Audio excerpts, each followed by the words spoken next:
congratulations. Did the social services ever get involved?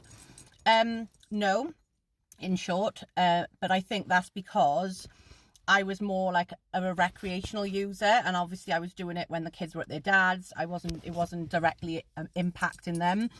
And I wasn't like, obviously it was only on like the weekends and stuff like that, all the times when they were at their dad's. So I think if it had got to a point where obviously it was affecting, if I was using or whatever, when they were in my care, then obviously it would have been a different story. But I think because of the fact that I was kind of going out and doing it or whatever, or just like if I was home alone, I was doing it on my own and stuff like that. Yeah, I never had any concerns. And like the boys' attendance at school was always 100%. You know, they have never gone without anything. They've never had my attention. They've never had any love. There's never been any need really for any intervention from them. But yeah, I mean, I didn't go and ask for help. And the reason I didn't go and ask for help was probably because of my fear of social services. I think when you do ask for help, it's very black and white. I know they say they're not there to take your kids off you, but I've had involvement with socials in the social services in the past, and they were actually, it was shocking. Like my experience of social services was shocking. It was nothing to do with drink or whatever, but the like the way they worked with me as a parent was absolutely awful. They constantly got information wrong. They breached data protection. They gave me names of other children instead of my own kids' names. They were just absolutely shocking, you know, and I have got absolutely no faith in them whatsoever. And I've got no time for them. I've had social workers message me on here asking me for help. Do you know what I mean? And I'm like, it just pisses me off, because I think you'd be the first person to go and try and intervene in somebody else's business. But I've had social workers and police officers both message me on here asking for help when it comes to drink and coke. And it just goes to show that it doesn't just affect one type of person, it affects everybody. The reason I set this page up is because I don't want it to be a stigma. I don't want people to feel like you can't talk about it. Like, social can't do fuck all now, because obviously if they tested me, I'm going to be clean, right, and sober.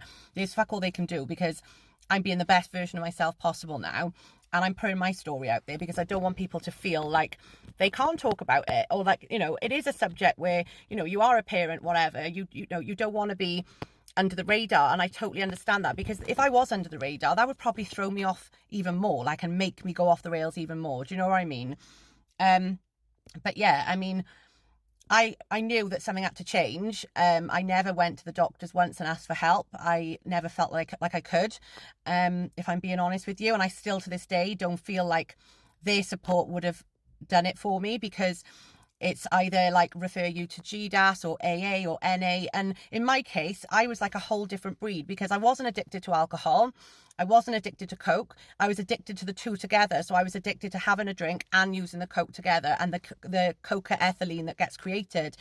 And I knew that I'd ruined my relationship with drink, and that I had to give up drink in order to give up coke, and that there was no way I can drink anymore, because every time I drink, it ends up making me think about taking coke. So that's where I am at with it, and why I've decided obviously to not drink any longer. But no, they've never been involved.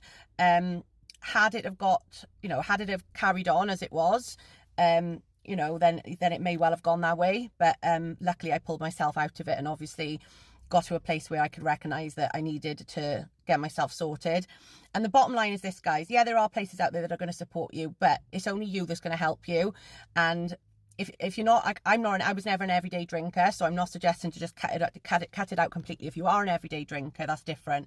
But if you are, like I was, a binge drinker, it is in your control. You can control it. You can stop. It's just very, very difficult, but you have to want it. And sometimes you've got to hit rock bottom, which I've done multiple times. And after my last relapse, I realised that, this had to be it. I cannot take any more risks. I cannot carry on putting myself back in this cycle. It's detrimental to my mental health, and I may not end up surviving the next relapse. Do you know what I mean? Because I didn't want to be here last time.